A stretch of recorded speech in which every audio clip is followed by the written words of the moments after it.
அவர் என்ன சாதின்னு ஏற்கனவே அவங்களுக்கு தெரியும் சார். ஏன்னா, ஒரு கோர்ட்டுக்குள்ள வழக்கறிஞர்கள் வந்து பணியாற்றும்போது, சக வழக்கறிஞர்களும் அதுல இருக்கிறாங்க. அவர் அடிச்சதுல விசிகாவுடைய வழக்கறிஞர் இருக்கிறார்கள்.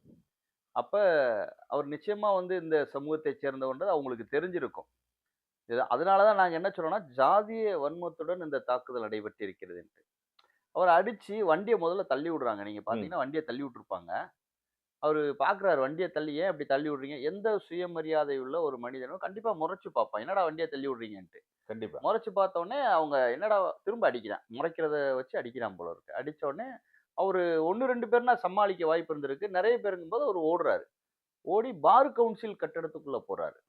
இந்த பார் கவுன்சில் கட்டடத்துக்கு போன ஒரு வழக்கறிஞர, நெறைய பேர் போய் குண்டர்கள் போய் அங்க உள்ள வச்சு அடிக்கிறது வந்து, அங்கே உள்ள சிசிடிவில பதிவாயிருக்கிறதா சொல்றாங்க. பார் கவுன்சிலோட சில பொருட்களையும் சேதப்படுத்தினதா சொல்றாங்க. இப்ப இந்த இடத்துல நம்ம கவனிக்க வேண்டிய விஷயம் என்னன்னா, பார் கவுன்சில் ஏன் மௌனமாக இருக்கிறது?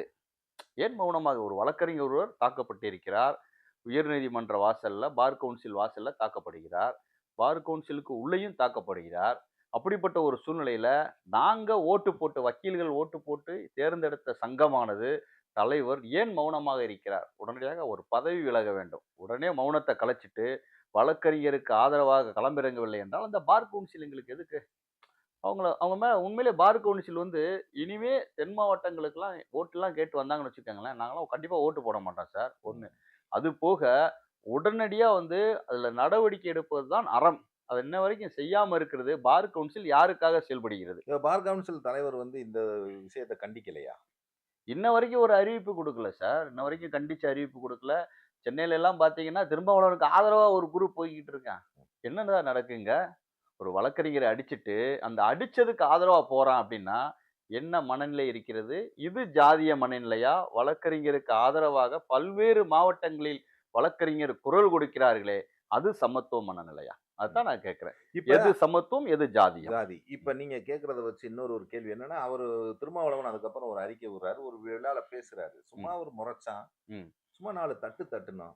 ம், அப்படின்னு சொன்னதுக்கு பிறகு ஒரு கேப் விட்டு சொல்றாரு, சரியா அடிக்கல. ம். அப்படின்னோனே அப்படி எல்லாரும் கைதட்டி சிரிக்கிறாங்க. திருமாவளவனுக்கு வந்து இந்த மாரி வந்து அவரு ஏற்கனவே அந்த வழக்கறிஞர் வந்து அடி வாங்கி, மனம் நொந்து உடல் வலியோட ட்ரீட்மெண்ட்ல இருக்காரு. இது மாரி கேலி பேச்சு பேசுறது, அந்த விஷயத்த வந்து தூண்டி விடுறது, அத வந்து பெரிய லெவல்ல கொண்டு போறதெல்லாம் அவருக்கு கைவந்த கலை சார். அவரு இது மாரி பல இடங்கள்ல பேசியிருக்காரு. முன்னாடி பார்த்தீங்கன்னா, கோவில் சிலைகள பத்தி பேசினாரு அங்க. அசிங்கமான பொம்மைகள் இருக்கும். அவருடைய விளம்பரத்துக்காகவும், கைத்தட்டல்களுக்காகவும், ஒரு பிரச்சனைய பெருசுபடுத்துறதுக்காகவும் சாதாரணமா அந்த மாரி பேசக்கூடியவர். அதேபோல பார்த்தீங்கன்னா, அவருடைய தொண்டர்கள்லாம், "அண்ணாமலையை நாங்கள் வந்து அடிப்போம். அண்ணாமலையை வந்து நாங்கள் வந்து வெட்டுவோம், குத்துவோம்னு" பேட்டி குடுத்துட்டு இருக்கான். இதெல்லாம் நல்லா இருக்கா? 4 பேர் கண்டிக்க தான் செய்வான். பொது இடத்துல அநாகரீகமா நடந்துக்கிட்டா 4 பேர் கண்டிக்க தான் செய்வான். திருமாவளவன் யோக்கியமானவரா? நான் என்ன கேள்வி கேட்கிறேன்னா, திருச்சியில ஒரு கம்பெனி இருந்தான். எல்ஃபின்னு சொல்லி அந்த கம்பெனி.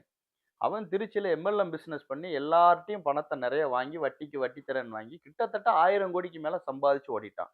அவனுக்கு பேக்கப் குடுத்தது விடுதலை சிறுத்தைகள் கட்சியினர். திருமாவளவன் நேரடியா அவன்ட்ட தட்டு மேல கட்டு கட்டா பணத்த வச்சு கட்சி நிதின்னு அவர் வாங்கலையா? ஃபோட்டோ இருக்கு சார். வேணா வெளியிடலாம்.